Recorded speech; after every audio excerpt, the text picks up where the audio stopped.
मेरे प्यारे देशवासियों, नमस्कार। कल माघ पूर्णिमा का पर्व था। माघ का महीना विशेष रूप से नदियों, सरोवरों और जल स्रोतों से जुड़ा हुआ माना जाता है। हमारे शास्त्रों में कहा गया है, माघे निमग्ना सलिले सुशीते विमुक्त पापा त्रिदिवम प्रयान्ति। अर्थात माघ महीने में किसी भी पवित्र जलाशय में स्नान को पवित्र माना जाता है। दुनिया के हर समाज में नदी के साथ जुड़ी हुई कोई न कोई परंपरा होती ही है। नदी तट पर अनेक सभ्यताएं भी विकसित हुई हैं। हमारी संस्कृति क्योंकि हजारों वर्ष पुरानी है, इसलिए इसका विस्तार हमारे यहाँ और ज्यादा मिलता है। भारत में कोई ऐसा दिन नहीं होगा जब देश के किसी न किसी कोने में पानी से जुड़ा कोई उत्सव न हो। माघ के दिनों में तो लोग अपना घर, परिवार, सुख सुविधा छोड़कर पूरे महीने नदियों के किनारे कल्पवास करने जाते हैं। इस बार हरिद्वार में कुंभ भी हो रहा है। जल हमारे लिए जीवन भी है, आस्था भी है और विकास की धारा भी है। पानी एक तरह से पारस से भी ज्यादा महत्वपूर्ण है। कहा जाता है, पारस के स्पर्श से लोहा सोने में परिवर्तित हो जाता है। वैसे ही पानी का स्पर्श जीवन के लिए जरूरी है, विकास के लिए जरूरी है। साथियों, माघ महीने को जल से जोड़ने का संभवतः एक और भी कारण है। इसके बाद से ही सर्दियां खत्म हो जाती हैं और गर्मियों की दस्तक होने लगती है। इसलिए पानी के संरक्षण के लिए हमें अभी से ही प्रयास शुरू कर देने चाहिए। कुछ दिनों बाद मार्च महीने में ही 22 तारीख को वर्ल्ड वाटर डे भी है। मुझे यूपी की आराध्या जी ने लिखा है कि दुनिया में करोड़ों लोग अपने जीवन का बहुत बड़ा हिस्सा पानी की कमी को पूरा करने में ही लगा देते हैं। बिन पानी सब सून, ऐसे ही नहीं कहा गया है। पानी के संकट को हल करने के लिए बहुत ही अच्छा मैसेज पश्चिम बंगाल के उत्तर दिनाजपुर से सुजीत जी ने मुझे भेजा है। सुजीत जी ने लिखा है कि प्रकृति ने जल के रूप में हमें एक सामूहिक उपहार दिया है, इसलिए इसे बचाने की जिम्मेदारी भी सामूहिक है। ये बात सही है। जैसे सामूहिक उपहार है, वैसे ही सामूहिक उत्तरदायित्व भी है। सुजीत जी की बात बिल्कुल सही है। नदी, तालाब, झील, वर्षा या जमीन का पानी, ये सब हर किसी के लिए है। साथियों, एक समय था जब गांव में कुएं, पोखर, इनकी देखभाल सब मिलकर करते थे। अब ऐसा ही एक प्रयास तमिलनाडु के तिरुवन्नामलाई में हो रहा है। यहाँ स्थानीय लोगों ने अपने कुओं को संरक्षित करने के लिए अभियान चलाया हुआ है। ये लोग अपने इलाके में वर्षों से बंद पड़े सार्वजनिक कुओं को फिर से जीवित कर रहे हैं। मध्य प्रदेश के अगरोदा गांव की बबीता राजपूत जी भी जो कर रही है, उससे आप सभी को प्रेरणा मिलेगी। बबीता जी का गांव बुंदेलखंड में है। उनके गांव के पास कभी एक बहुत बड़ी झील थी जो सूख गई थी। उन्होंने गांव की ही दूसरी महिलाओं को साथ लिया और झील तक पानी ले जाने के लिए एक नहर बना दी। इस नहर से बारिश का पानी सीधे झील में जाने लगा। अब ये झील पानी से भरी रहती है। साथियों, उत्तराखंड के बागेश्वर में रहने वाले जगदीश कुनियाल जी का काम भी बहुत कुछ सिखाता है। जगदीश जी का गांव और आसपास का क्षेत्र पानी की जरूरतों के लिए एक प्राकृतिक स्रोत पर निर्भर था, लेकिन कई साल पहले ये स्रोत सूख गया। इससे पूरे इलाके में पानी का संकट गहराता चला गया।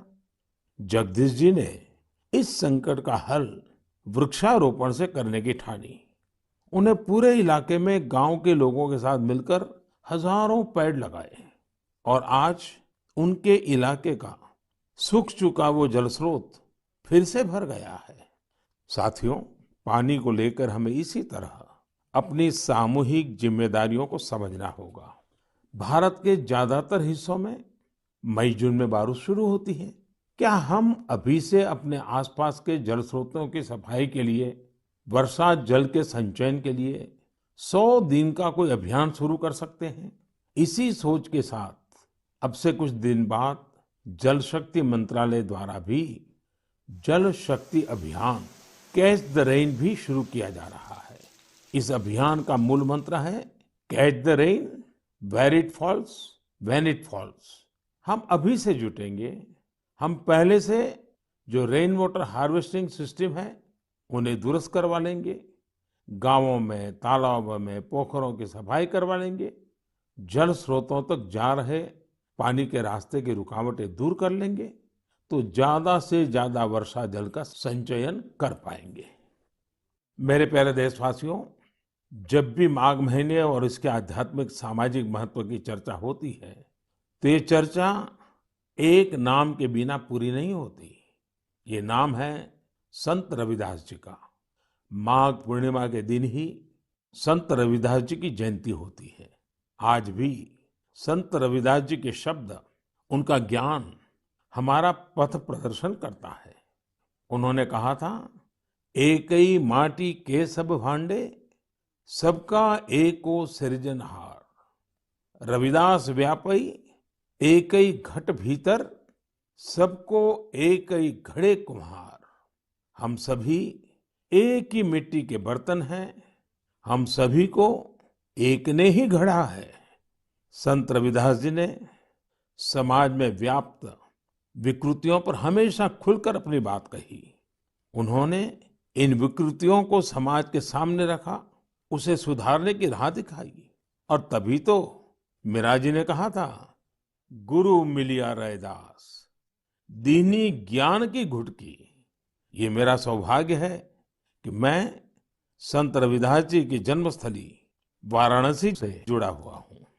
संत रविदास जी के जीवन की आध्यात्मिक ऊंचाई को और उनकी ऊर्जा को मैंने उस तीर्थ स्थल में अनुभव किया है। साथियों, रविदास जी कहते थे, करम बंधन में बंद रहियो, फल की नात जियो आस। कर्म मानुष का धर्म है, सत भाखे रविदास। अर्थात हमें निरंतर अपना कर्म करते रहना चाहिए, फिर फल तो मिलेगा ही मिलेगा। यानी कर्म से सिद्धि तो होती ही होती है। हमारे युवाओं को एक और बात संत रविदास जी से जरूर सीखनी चाहिए।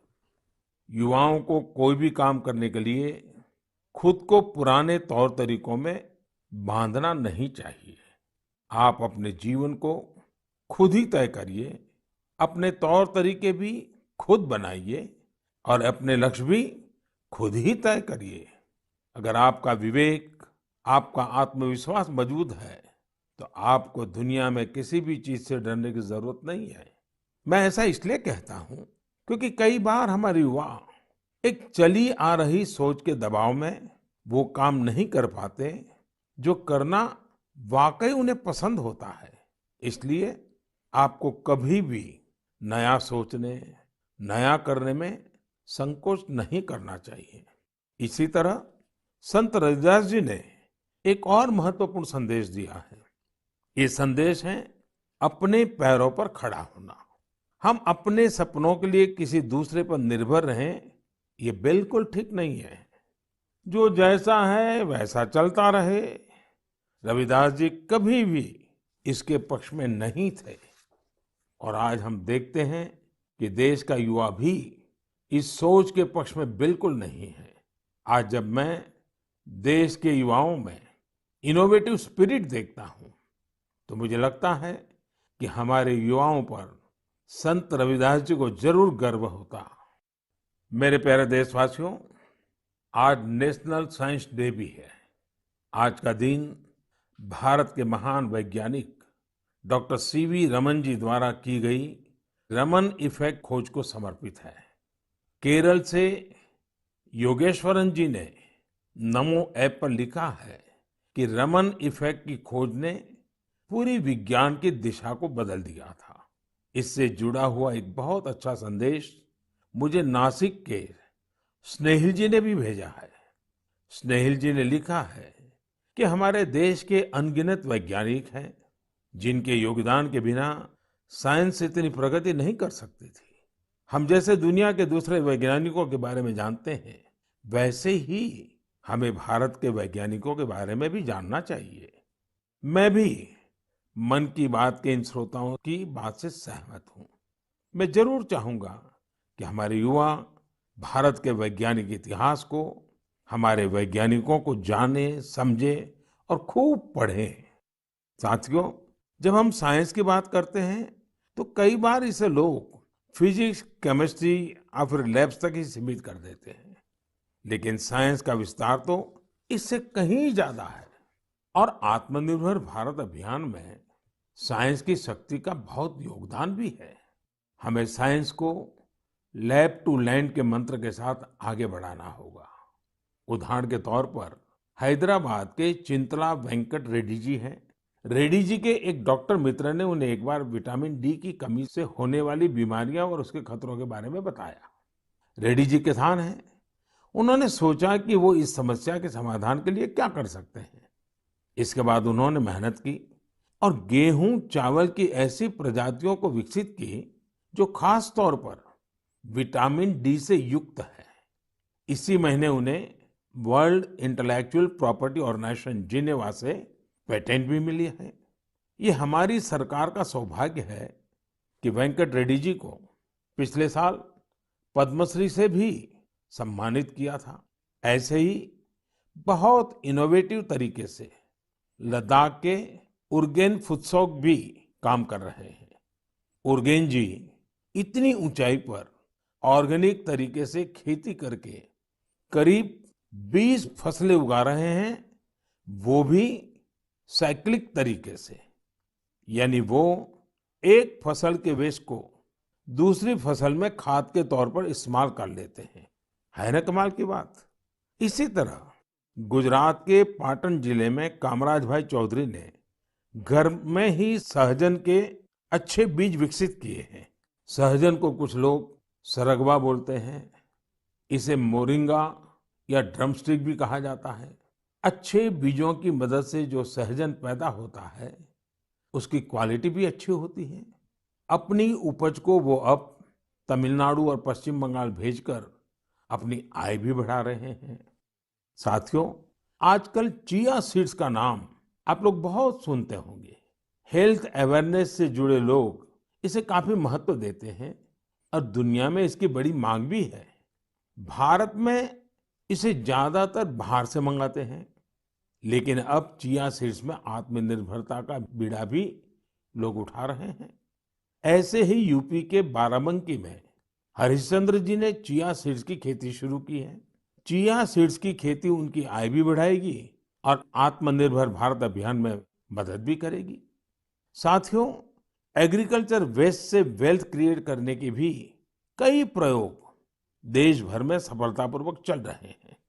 जैसे मदुरई के मुरुगेसन जी ने केले के वेस्ट से रस्सी बनाने की एक मशीन बनाई है। मुरुगेसन जी के इस इनोवेशन से पर्यावरण और गंदगी का भी समाधान होगा और किसानों के लिए अतिरिक्त आय का रास्ता भी बनेगा। साथियों, मन की बात के श्रोताओं को इतने सारे लोगों के बारे में बताने का मेरा मकसद यही है कि हम सभी इनसे प्रेरणा लें। जब देश का हर नागरिक अपने जीवन में विज्ञान का विस्तार करेगा, हर क्षेत्र में करेगा, तो प्रगति के रास्ते भी खुलेंगे और देश आत्मनिर्भर भी बनेगा। और मुझे विश्वास है ये देश का हर नागरिक कर सकता है। मेरे प्यारे साथियों, कोलकाता के रंजन जी ने अपने पत्र में बहुत ही दिलचस्प और बुनियादी सवाल पूछा है और साथ ही बेहतरीन तरीके से उसका जवाब भी देने की कोशिश की है। वे लिखते हैं कि जब हम आत्मनिर्भर होने की बात करते हैं तो इसका हमारे लिए क्या अर्थ होता है। इसी सवाल के जवाब में उन्होंने खुद ही आगे लिखा है कि आत्मनिर्भर भारत अभियान केवल एक गवर्नमेंट पॉलिसी नहीं है, बल्कि एक नेशनल स्पिरिट है। वो मानते हैं कि आत्मनिर्भर होने का अर्थ है कि अपनी किस्मत का फैसला खुद करना, यानी स्वयं अपने भाग्य का नियंता होना। रंजन बाबू की बात 100% सही है। उनकी बात को आगे बढ़ाते हुए मैं ये भी कहूंगा कि आत्मनिर्भरता की पहली शर्त होती है अपने देश की चीजों पर गर्व होना, अपने देश के लोगों द्वारा बनाई वस्तुओं पर गर्व होना। जब प्रत्येक देशवासी गर्व करता है, प्रत्येक देशवासी जुड़ता है, तो आत्मनिर्भर भारत सिर्फ एक आर्थिक अभियान न रहकर एक नेशनल स्पिरिट बन जाता है। जब आसमान में हम अपने देश में बने फाइटर प्लेन तेजस को कलाबाजियां खाते देखते हैं, जब भारत में बने टैंक, भारत में बनी मिसाइलें हमारा गौरव बढ़ाते हैं, जब समृद्ध देशों में हम मेट्रो ट्रेन के मेड इन इंडिया कोचेस देखते हैं, जब दर्जनों देशों तक made in India corona vaccine को पहुंचते ही देखते हैं, तो हमारा माथा और ऊंचा हो जाता है। और ऐसा ही नहीं है कि बड़ी बड़ी चीजें ही भारत को आत्मनिर्भर बनाएगी। भारत में बने कपड़े, भारत के टैलेंटेड कारीगरों द्वारा बनाया गया हैंडीक्राफ्ट का सामान, भारत के इलेक्ट्रॉनिक उपकरण, भारत के मोबाइल, हर क्षेत्र में हमें इस गौरव को बढ़ाना होगा। जब हम इसी सोच के साथ आगे बढ़ेंगे, तभी सही मायने में आत्मनिर्भर बन पाएंगे।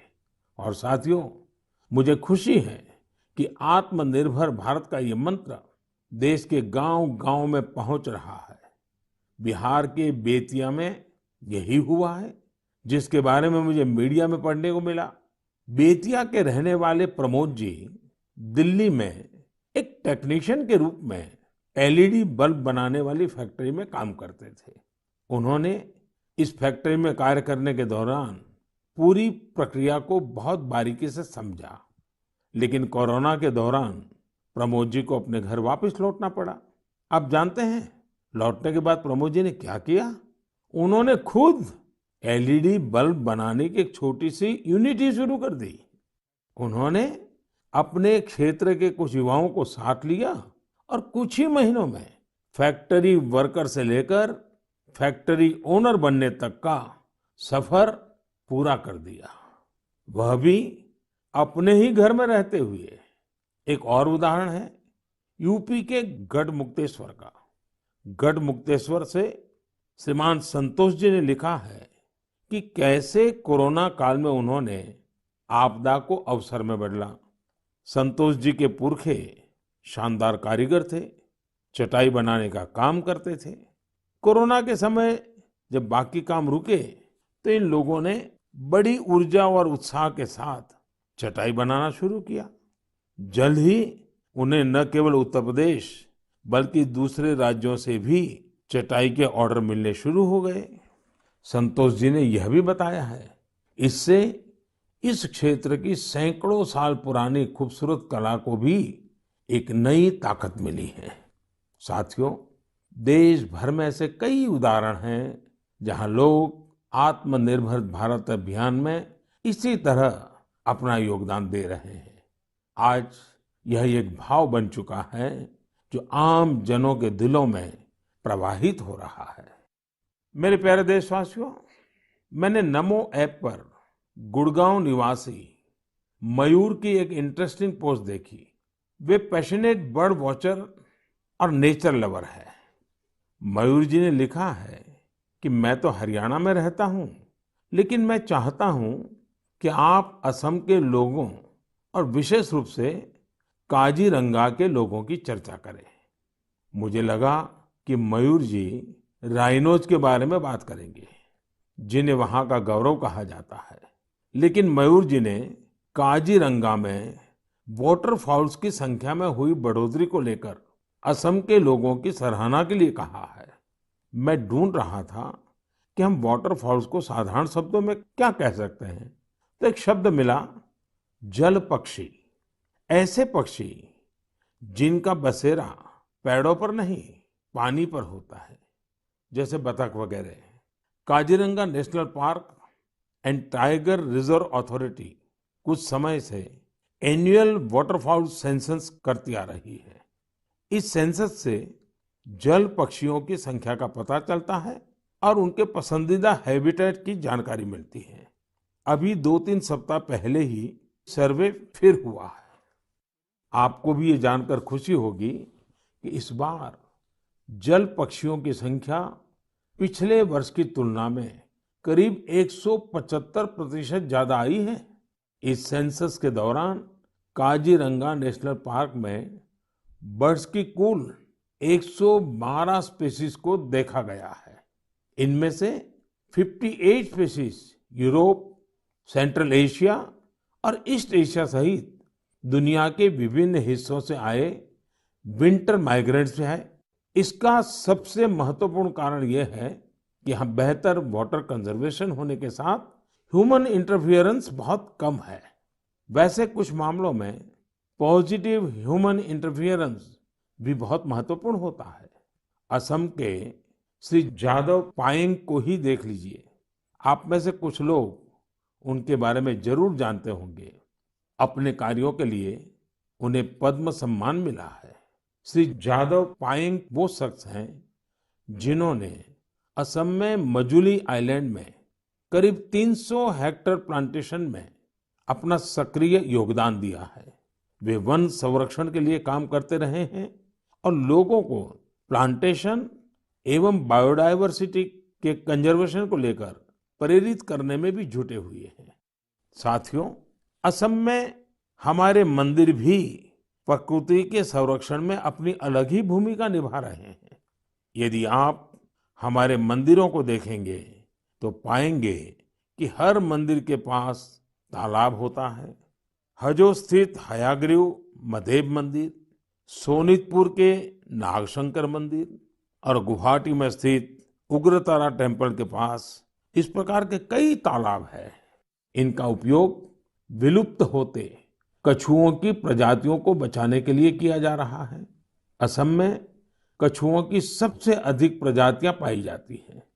मंदिरों के ये तालाब कछुओं के संरक्षण, प्रजनन और उनके बारे में प्रशिक्षण के लिए एक बेहतरीन स्थल बन सकते हैं। मेरे प्यारे देशवासियों, कुछ लोग समझते हैं कि इनोवेशन करने के लिए आपका साइंटिस्ट होना जरूरी है। कुछ सोचते हैं कि दूसरों को कुछ सिखाने के लिए आपका टीचर होना जरूरी है। इस सोच को चुनौती देने वाले व्यक्ति हमेशा सराहनीय होते हैं। अब जैसे क्या कोई किसी को सोल्जर बनने के लिए प्रशिक्षित करता है तो क्या उसको सैनिक होना जरूरी है? आप सोच रहे होंगे कि हाँ, जरूरी है। लेकिन यहाँ थोड़ा सा ट्विस्ट है। माय गॉव पर कमलकांत जी ने मीडिया की एक रिपोर्ट साझा की है जो कुछ अलग बात कहती है। ओडिशा में अराखुड़ा में एक सज्जन है नायक सर। वैसे तो इनका नाम सिलू नायक है, पर सब उन्हें नायक सर ही बुलाते हैं। दरअसल वे मैन ऑन अ मिशन है। वह उन युवाओं को मुफ्त में प्रशिक्षित करते हैं जो सेना में शामिल होना चाहते हैं। नायक सर के ऑर्गेनाइजेशन का नाम महागुरु बटालियन है। इसमें फिजिकल फिटनेस से लेकर इंटरव्यूज तक और राइटिंग से लेकर ट्रेनिंग तक इन सभी पहलुओं के बारे में बताया जाता है। आपको यह जानकर हैरानी होगी कि उन्होंने जिन लोगों को प्रशिक्षण दिया है, उन्होंने थल सेना, जल सेना, वायुसेना, सीआरपीएफ, बीएसएफ ऐसे यूनिफॉर्म फोर्सेस में अपनी जगह बनाई है। वैसे आप ये जानकर भी आश्चर्य से भर जाएंगे कि सिलू नायक जी ने खुद ओडिशा पुलिस में भर्ती होने के लिए प्रयास किया था, लेकिन वो सफल नहीं हो पाए। इसके बावजूद उन्होंने अपने प्रशिक्षण के दम पर अनेक युवाओं को राष्ट्र सेवा के योग्य बनाया है। आइए हम सब मिलकर नायक सर को शुभकामना दें कि वह हमारे देश के लिए और अधिक नायकों को तैयार करें। साथियों, कभी-कभी बहुत छोटा और साधारण सा सवाल भी मन को झकझोर जाता है। ये सवाल लंबे नहीं होते हैं, बहुत सिंपल होते हैं, फिर भी वे हमें सोचने पर मजबूर कर देते हैं। कुछ दिन पहले हैदराबाद की अपर्णा रेड्डी जी ने मुझसे ऐसा ही एक सवाल पूछा। उन्होंने कहा कि आप इतने साल से पीएम है, इतने साल सीएम रहे, क्या आपको कभी लगता है कि कुछ कमी रह गई? अपर्णा जी का सवाल बहुत सहज है, लेकिन उतना ही मुश्किल भी। मैंने इस सवाल पर विचार किया और खुद से कहा, मेरी एक कमी ये रही कि मैं दुनिया की सबसे प्राचीन भाषा तमिल सीखने के लिए बहुत प्रयास नहीं कर पाया। मैं तमिल नहीं सीख पाया। यह एक ऐसी सुंदर भाषा है जो दुनिया भर में लोकप्रिय है। बहुत से लोगों ने मुझे तमिल लिटरेचर की क्वालिटी और इसमें लिखी गई कविताओं की गहराई के बारे में बहुत कुछ बताया है। भारत ऐसी अनेक भाषाओं की स्थली है जो हमारी संस्कृति और गौरव का प्रतीक है। भाषा के बारे में बात करते हुए मैं एक छोटी सी इंटरेस्टिंग क्लिप आप सबके साथ साझा करना चाहता हूँ। भवतां सर्वेषां हार्दं हार्दं स्वागतम् अस्ति।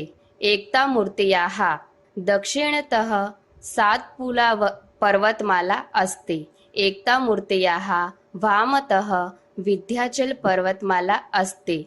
एकता मूर्त्याः नर्मदा नदीस्य उपरि भागे वर्तते। अहम् एकता मूर्त्याः कार्यकर्ता अस्ति। सरदार वल्लभभाई पटेलः लोह पुरुषः इति उच्यते। दरअसल अभी जो आप सुन रहे थे वो स्टैच्यू ऑफ यूनिटी पर एक गाइड संस्कृत में लोगों को सरदार पटेल की दुनिया की सबसे ऊंची प्रतिमा के बारे में बता रही है। आपको जानकर खुशी होगी कि केवड़िया में 15 से ज्यादा गाइड धारा प्रवाह संस्कृत में लोगों को गाइड करते हैं। अब मैं आपको एक और आवाज सुनवाता हूँ। कन्निकं प्रक्षेपकाय कान्हा ब्रह्मचारी कन्दुकं प्रक्षिप्तवान् तदा तदा संस्कृत महाविद्यालयस्य दलनायकः अखिलेश पाण्डेयः तीव्रगत्या कण्ठफलकेन कन्दुकं ताडितं तदा आकाशमार्गेण उड्डयन् कन्दुकं सीमारेखातः बहिर्गतं ततः खड्गधावनं तेषां कोशे खड्गधावनां आप भी इसे सुनकर हैरान हो गए होंगे। दरअसल ये संस्कृत में की जा रही क्रिकेट कमेंट्री है। वाराणसी में संस्कृत महाविद्यालयों के बीच एक क्रिकेट टूर्नामेंट होता है। ये महाविद्यालय है शास्त्रार्थ महाविद्यालय, स्वामी वेदांती वेद विद्यापीठ, श्री ब्रह्मवेद विद्यालय और इंटरनेशनल चंद्रमौली चैरिटेबल ट्रस्ट। इस टूर्नामेंट के मैचों के दौरान कमेंट्री संस्कृत में भी की जाती है। अभी मैंने उस कमेंट्री का एक बहुत ही छोटा सा हिस्सा आपको सुनाया।